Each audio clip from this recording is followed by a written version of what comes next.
Assalamualaikum warahmatullahi wabarakatuh. Alhamdulillah wassalatu wassalamu ala rasulillah la haula wa la quwata illa billah. Sahabat sekalian, kita berjumpa lagi di dalam program Cangkir Tasawuf Modern episode 208. Kita lanjutkan kajian menarik kita terkait dengan kalam Allah. Kita sudah melakukan kajiannya selama beberapa episode yang terakhir ini. Dan 2 episode yang terakhir, kita telah melakukan kajian bagaimana mekanismenya kalam Allah itu disampaikan kepada makhluknya. Kepada manusia, bagaimana mekanismenya, dan kepada malaikat, itu bagaimana mekanismenya. Kita sudah mendapatkan kesimpulan bahwa Allah itu adalah Tuhan yang memiliki sifat diantaranya adalah kalam dan mutakalliman. Apa itu sifat kalam? Sifat kalam adalah sifat maha berbicara. Allah adalah eksistensi zat yang maha berbicara. Sedangkan mutakalliman adalah senantiasa menyampaikan pembicaraan atau menyampaikan kalamnya itu kepada makhluknya. Seluruh makhluknya. Siapa saja yang disebutkan di dalam Al-Quran, semua makhluknya. Allah berbicara kepada para malaikat, bahkan terjadi dialog.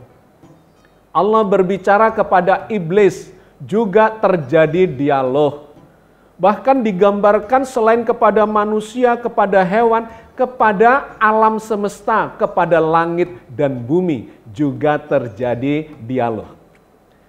Hari ini kita akan progres untuk mengkaji satu pertanyaan yang menarik dari kawan kita yang ada di dalam forum kajian kita atau di dalam forum komentar, yaitu kawan kita yang bertanya bagaimana cara membedakan kalam Allah, wahyu Allah, petunjuk Allah kepada kita dibandingkan dengan bisikan dari setan. Kita akan melakukan kajiannya, tetapi sebelumnya kita akan menyambungkan terlebih dahulu dengan kajian kita yang sebelumnya agar kita mendapatkan konteksnya. Sahabat sekalian, Allah berfirman, Allah berkata-kata, bahkan berdialog dengan makhluk-makhluknya, digambarkan dalam banyak ayat. Misalnya yang Allah gambarkan di dalam surat Al-Baqarah ayat 30, ketika Allah berbicara, berdialog dengan malaikat, di mana Allah menginformasikan kepada para malaikat bahwa Allah akan menciptakan khalifah di muka bumi. Wa idz qala rabbuka lil malaikati inni ja'ilun fil ardi khalifah. Qalu ataj'alu fiha may yufsidu fiha wa yasfikud dima. Wa nahnu nusabbihu bihamdika wa nuqaddisu lak. Qala inni a'lamu ma la ta'lamun. Ingatlah ketika Tuhanmu berkata kepada para malaikat, sesungguhnya aku hendak menjadikan seorang khalifah di muka bumi. Mereka, para malaikat, berkata, mengapa engkau hendak menjadikan khalifah di muka bumi itu orang yang akan membuat kerusakan padanya dan menumpahkan darah? Padahal kami senantiasa bertasbih dengan memuji Engkau dan mensucikan Engkau. Tuhan berkata, sesungguhnya aku mengetahui apa yang kamu tidak ketahui. Ayat ini sangat menarik, memberikan setidak-tidaknya 2 informasi yang penting terkait dengan kajian kita pada episode kali ini. Yang pertama, bahwa Allah berkata-kata dengan makhluknya, khususnya dengan para malaikat. Dan yang kedua, digambarkan oleh ayat ini Bahkan bukan cuma dari Allah kepada para malaikat, melainkan terjadi dialog di mana malaikat itu kemudian menjawab perkataan Allah yang sebelumnya.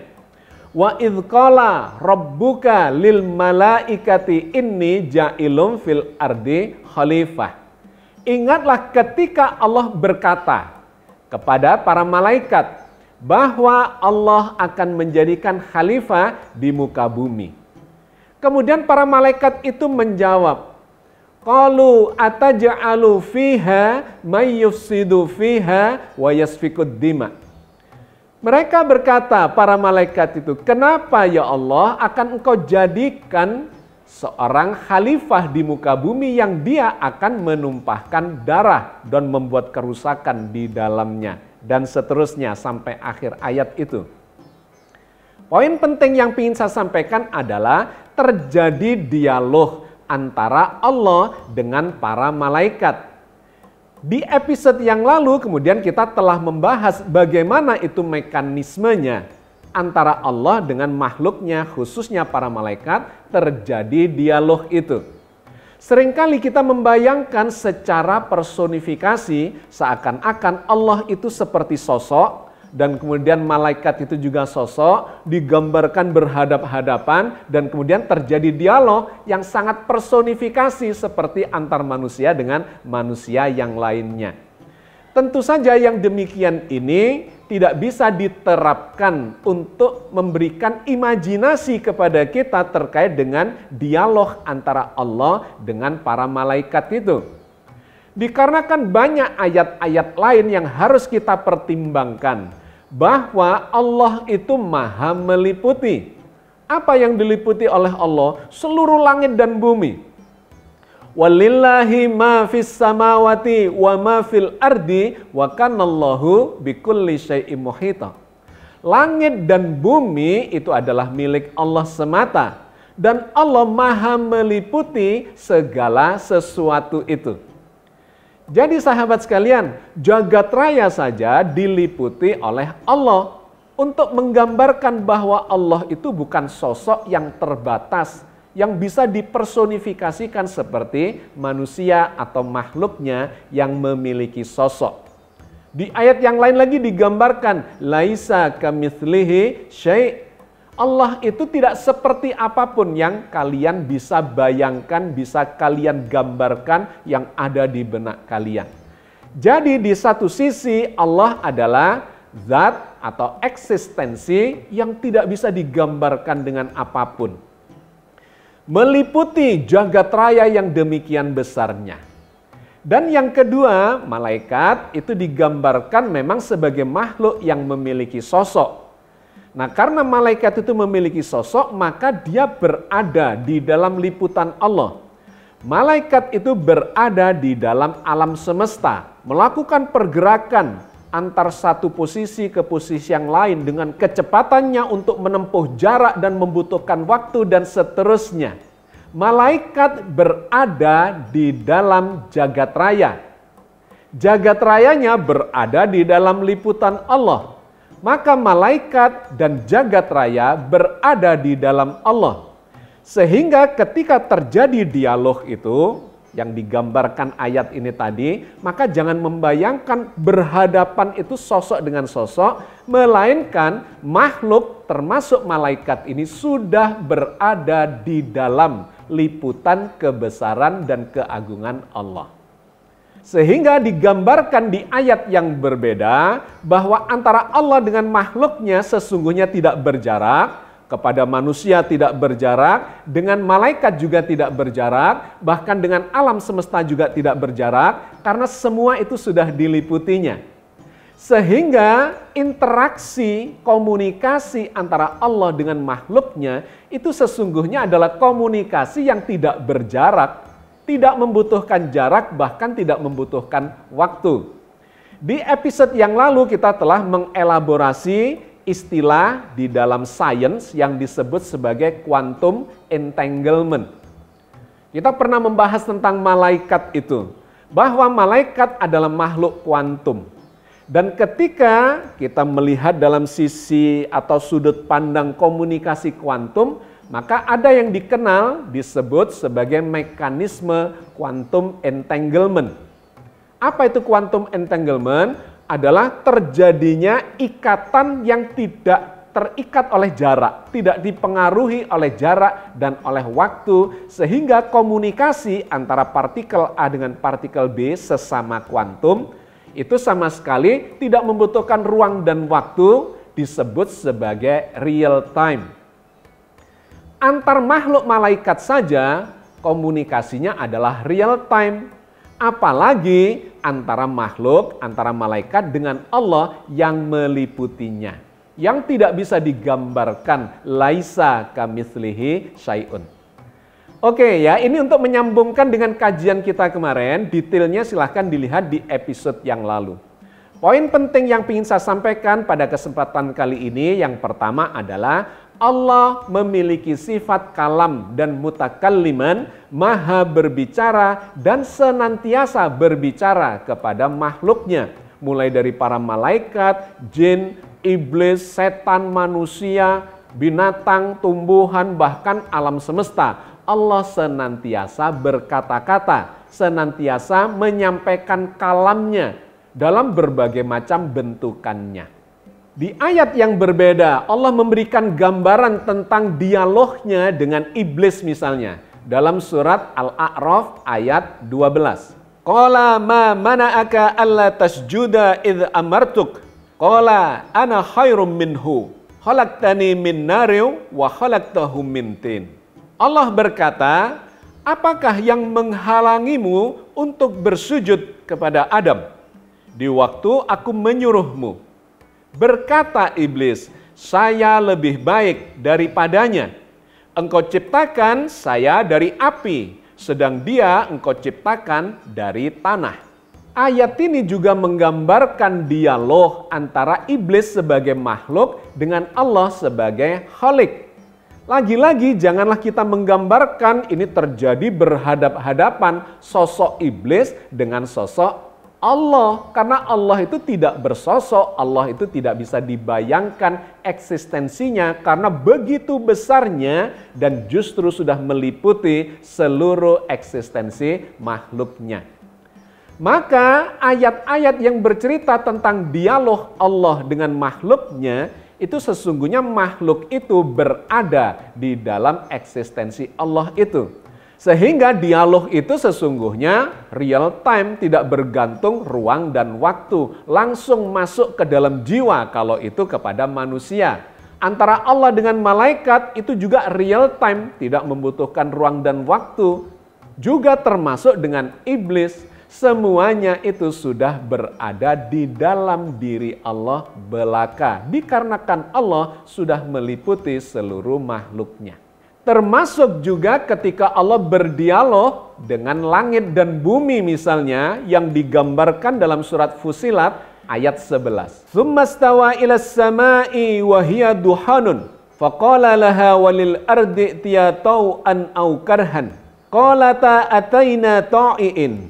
Kemudian dia Allah mengarah kepada penciptaan langit, dan langit pada waktu itu masih berupa asap.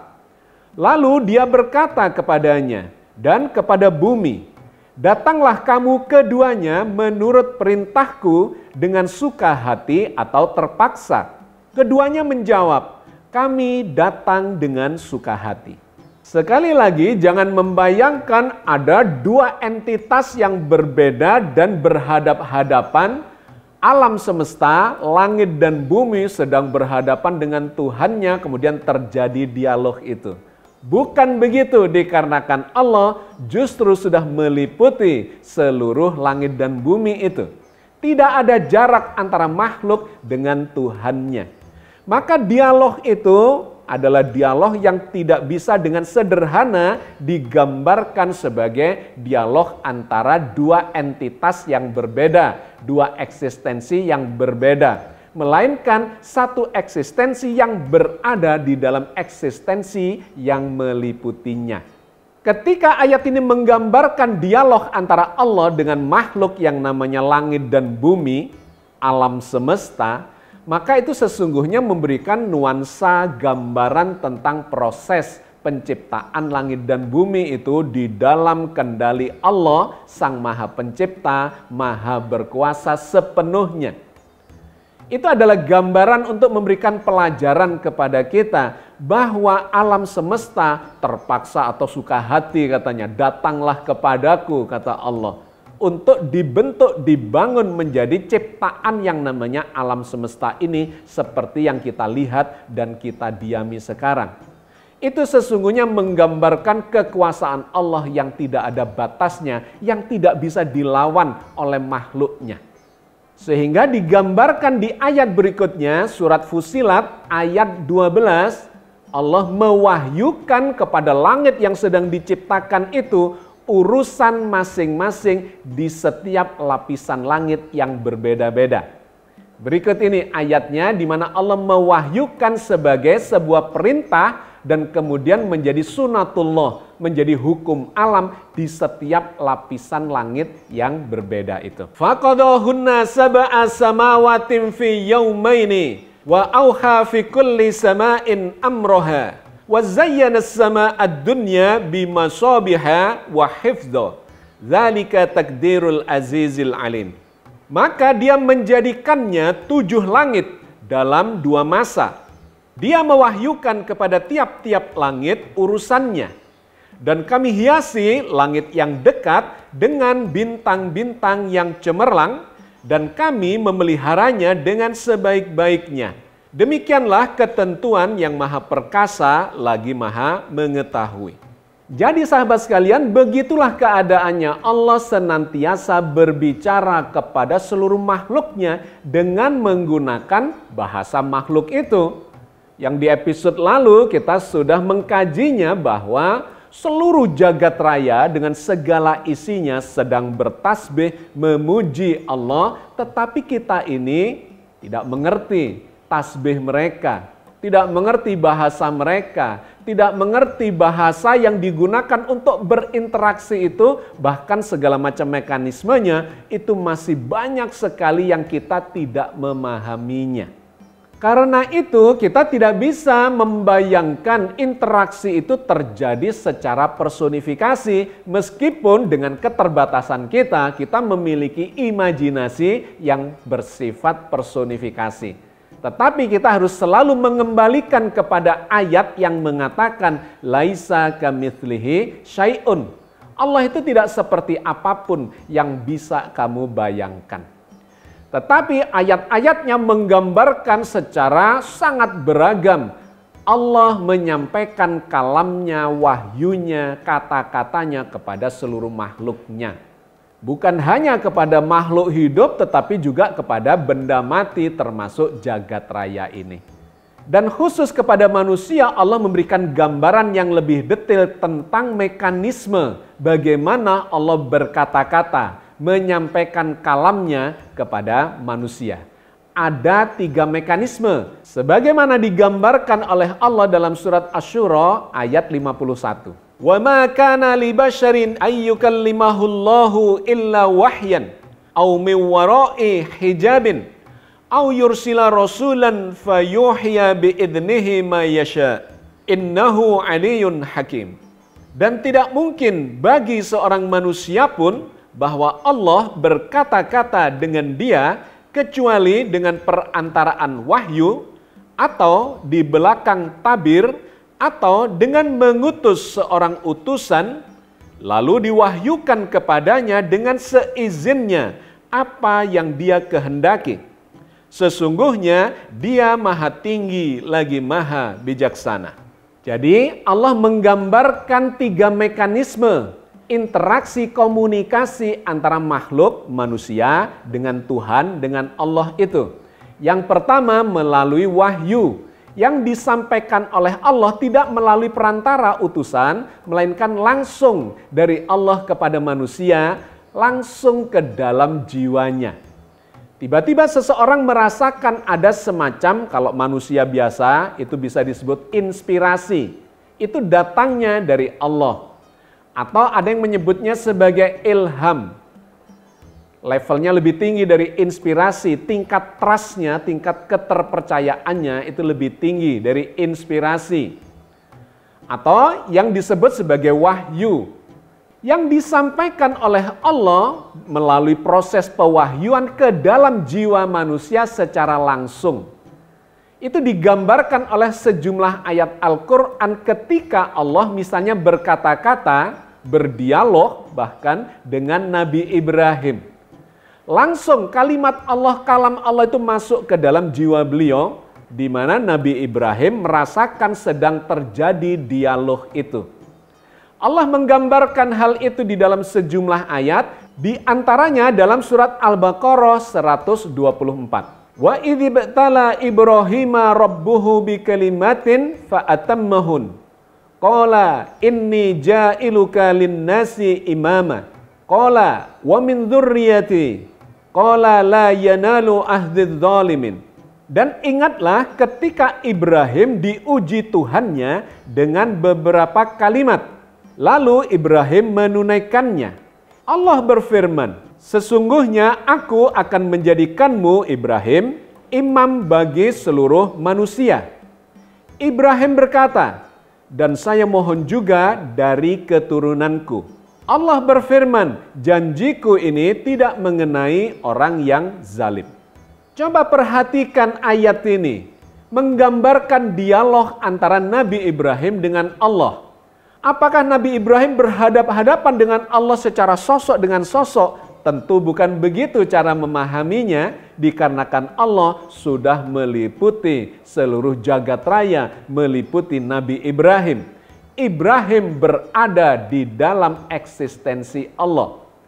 Inilah mekanisme pewahyuan yang pertama. Allah langsung berkata-kata masuk ke dalam jiwa beliau dan terjadi dialog secara spiritualitas antara Ibrahim dengan Tuhannya. Ibrahim diuji dengan kalimat-kalimat dan menunaikannya. Kemudian Ibrahim, kata Allah, dijadikan sebagai imam bagi umat manusia. Ibrahim kemudian bermohon, semoga juga keturunanku engkau jadikan imam bagi manusia. Tapi kata Allah, tidak berlaku buat keturunanmu yang zalim. Ada dialog itu. Ini adalah mekanisme yang pertama. Yang demikian ini juga digambarkan di ayat yang berbeda ketika Ibrahim lagi-lagi berdialog dengan Allah untuk meminta bukti atau kepastian agar keimanannya itu menjadi lebih hakul yakin. Bagaimana caranya Allah menghidupkan orang yang sudah mati? Allah berfirman di dalam surat Al-Baqarah 260. Wa idz qala Ibrahimu rabbi arini kaifa tuhyil mauta qala awalam tu'min qala bala walakin liyatma'inna qalbi qala fahud arba'atan minat tayri fasurhunna ilaika thumma ja'al ala kulli jabalin minhunna juz'an thumma da'uhunna ya'tinaka sa'ya walam anallaha azizun hakim.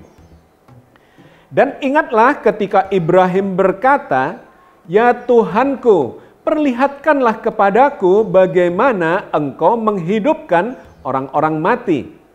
Allah berfirman, belum yakinkah kamu? Ibrahim menjawab, aku telah meyakininya, akan tetapi agar hatiku tetap mantap dengan imanku. Allah berfirman, kalau demikian ambillah 4 ekor burung, lalu cincanglah atau jinakkanlah semuanya olehmu. Allah berfirman, lalu letakkan di atas tiap-tiap satu bukit satu bagian dari bagian-bagian itu. Kemudian panggillah mereka, niscaya mereka akan datang kepadamu dengan segera. Dan ketahuilah bahwa Allah Maha Perkasa lagi Maha Bijaksana. Dengan sangat jelas ayat ini menggambarkan adanya dialog antara Ibrahim dengan Tuhannya. Ini adalah mekanisme yang pertama, pewahyuan kalam Allah langsung masuk secara spiritualitas ke dalam jiwa sang nabi. Nah, yang kedua digambarkan di peristiwa yang berbeda, di mana Allah berkata-kata langsung tetapi bukan melalui pewahyuan, melainkan dengan suara yang terdengar oleh sang nabi, yaitu Nabi Musa. Ketika Nabi Musa bermunajat kepada Allah dan kemudian dia mendengar suara dan melakukan dialog, interaksi antara Nabi Musa dengan Allah di lembah tua itu. Dalam surat Al-A'raf ayat 143 Allah berfirman, "Walamma jaa'a Musa limiqatina wa kallamahu rabbuhu, qala rabbi arini anzur ilaik, qala lan tarani." Dan tatkala Musa datang untuk bermunajat dengan kami pada waktu yang telah kami tentukan, dan Tuhan telah berfirman kepadanya, berkatalah Musa, "Ya Tuhanku, nampakkanlah dirimu kepadaku, agar aku dapat melihat kepada engkau." Tuhan berfirman, "Kamu sekali-kali tidak akan sanggup melihatku." Ini adalah mekanisme yang kedua di mana Allah menyampaikan kalamnya secara langsung kepada Nabi Musa dengan berada di balik tabir. Nah, yang ketiga adalah mekanisme di mana Allah menyampaikan kalamnya melalui perantara, yaitu malaikat. Malaikat Jibril misalnya diutus menyampaikan wahyu kepada Rasulullah Muhammad SAW dan kepada para nabi dan rasul yang lainnya melalui perantaraan wahyu yang dibawa oleh malaikat Jibril. Dalam banyak ayat kita sudah membahasnya tentang ini di episode-episode yang lalu, bahwa Allah mewahyukan kalamnya kepada para nabi dan rasul melalui para malaikat. Nah, sahabat sekalian, lantas muncullah pertanyaannya, bagaimana seseorang, baik nabi, rasul, atau bahkan manusia yang juga digambarkan bisa menerima wahyu dari Allah? Seperti kita bahas di episode yang lalu, ibu Nabi Musa misalnya itu mendapatkan perintah, mendapatkan wahyu dari Allah untuk menyelamatkan bayinya. Bagaimana seseorang bisa membedakan antara wahyu dengan bisikan setan? Bahkan ini terjadi pada nabi dan rasul, di mana sejumlah ayat menggambarkan bahwa para nabi itu pun diganggu oleh setan, tetapi beliau itu bisa merasakan bahwa ini adalah bisikan setan, ini bukan wahyu. Meskipun pada satu level tertentu bisa terjadi hal yang ambigu dan memunculkan keraguan-raguan, seperti yang terjadi pada Nabi Ibrahim ketika beliau diperintahkan oleh Allah melalui pewahyuan secara langsung ke dalam jiwanya untuk mengorbankan anak sematawayangnya, yaitu Nabi Ismail. Beliau sempat merasakan keraguan-raguan itu. Ini gangguan setan, perintah setan, bisikan setan, atau rayuannya, ataukah sesungguhnya ini wahyu, ini perintah Allah? Nah, di situ kemudian harus diambil satu langkah spiritual yang tepat seperti yang diajarkan oleh Allah di dalam Al-Quran Al-Karim, dan itu yang kemudian juga dilakukan oleh Nabi Ibrahim alaihissalam.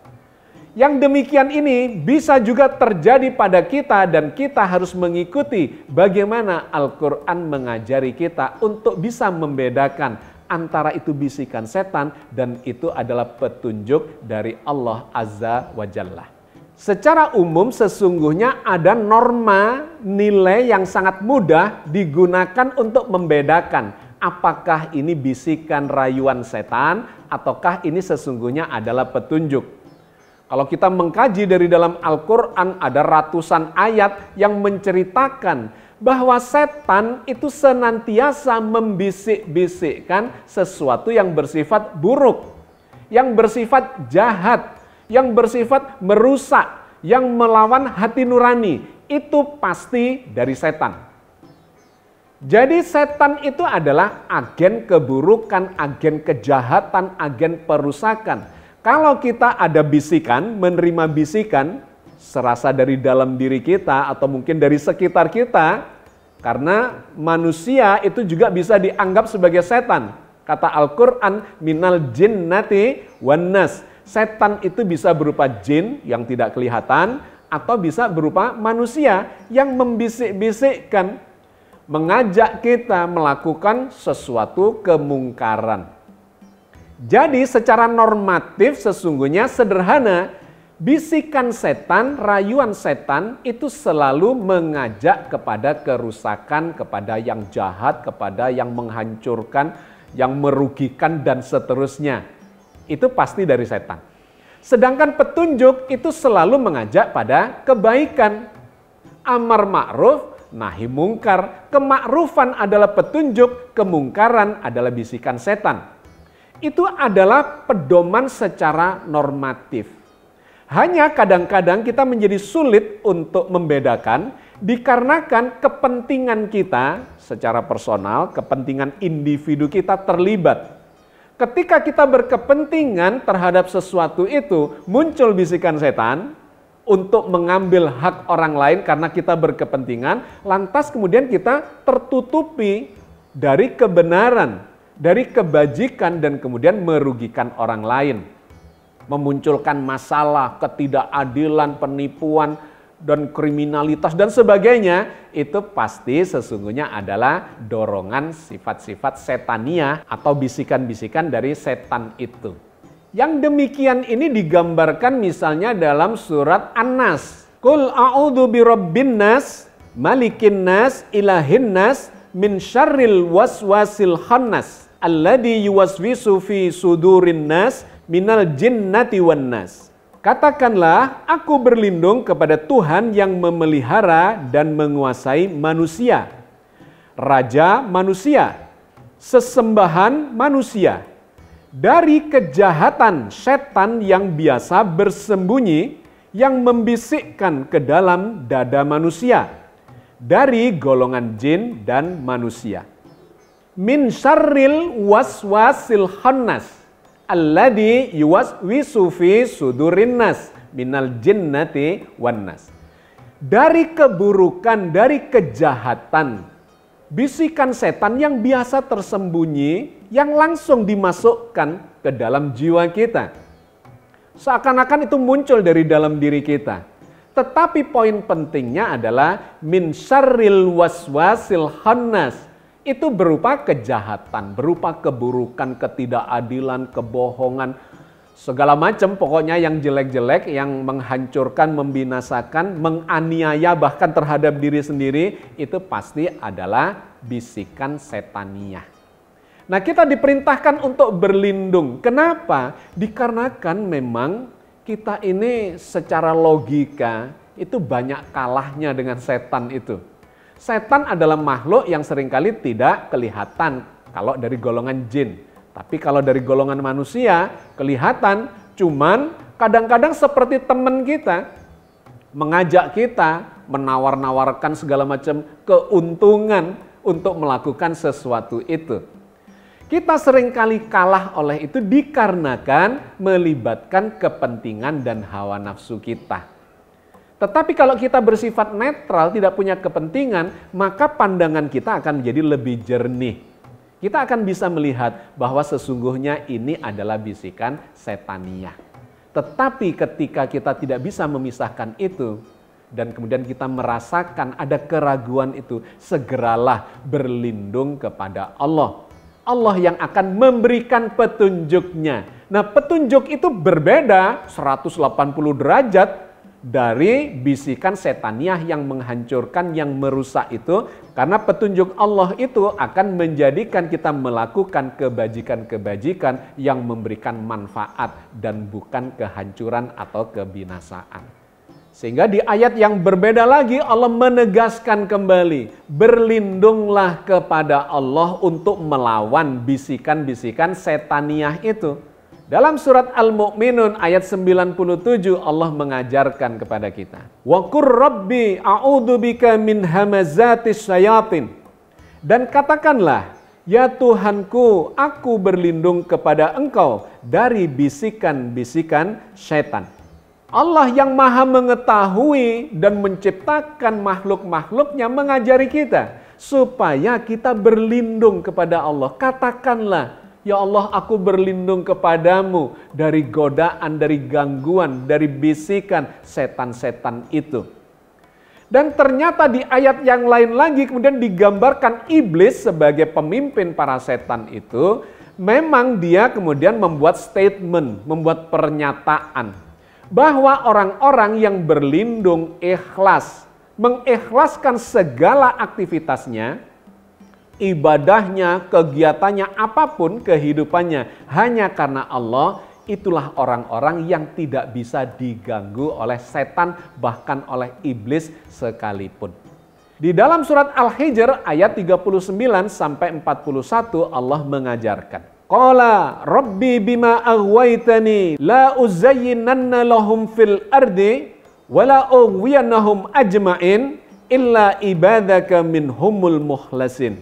Qala hadza siratun alayya mustaqim. Iblis berkata, "Ya Tuhanku, oleh karena Engkau telah memutuskan bahwa aku sesat, pasti aku akan menjadikan mereka memandang baik perbuatan maksiat di muka bumi. Dan pasti aku akan menyesatkan mereka semuanya, kecuali hamba-hamba Engkau yang mukhlis di antara mereka." Allah berfirman, ini adalah jalan yang lurus, kewajibankulah untuk menjaganya. Sahabat sekalian, saya kira sudah jelas dan gamblang petunjuk dari dalam Al-Quran. Bagaimana cara membedakan bujukan setaniah dengan petunjuk ilahiyah itu? Bujukan setaniah selalu menuju pada kejahatan, pada keburukan, pada kerusakan, pada kehancuran dan seterusnya. Sedangkan petunjuk Allah itu selalu mengajak pada kebaikan, pada kemanfaatan. Nah, kita harus bisa membedakan itu secara logis rasional terlebih dahulu. Tetapi ketika kita sudah tidak mampu dikarenakan kepentingan kita terlibat di dalamnya, maka satu-satunya cara adalah berdoa, bermohon kepada Allah. Mohon perlindungan dan mohon petunjuk kepada Allah. Seperti yang dilakukan oleh Nabi Ibrahim ketika beliau ragu-ragu apakah perintah untuk mengorbankan Ismail itu bujukan setan ataukah itu sesungguhnya adalah perintah Allah. Beliau kemudian melakukan wukuf di padang Arafah dalam kisah Nabi Ibrahim itu untuk mohon petunjuk, bermuwajahah dengan Allah, bermunajat kepada Allah, mohon bimbingan, mohon petunjuk, dan kemudian Allah memberikan petunjuknya dengan sangat jelas kepada beliau, sehingga beliau bisa memastikan bahwa ini adalah petunjuk, ini adalah perintah Allah Azza wa Jalla. Mudah-mudahan sedikit yang kita bahas ini memberikan gambaran dan kepahaman, keyakinan kepada kita bahwa kalau kita senantiasa dekat dengan Allah dan senantiasa mengadukan segala masalah kita kepada Allah, maka Allah juga akan senantiasa memberikan petunjuk kepada kita di atas jalan yang diridhoinya. Mudah-mudahan kita termasuk di dalamnya. Amin ya rabbal alamin. Assalamualaikum warahmatullahi wabarakatuh.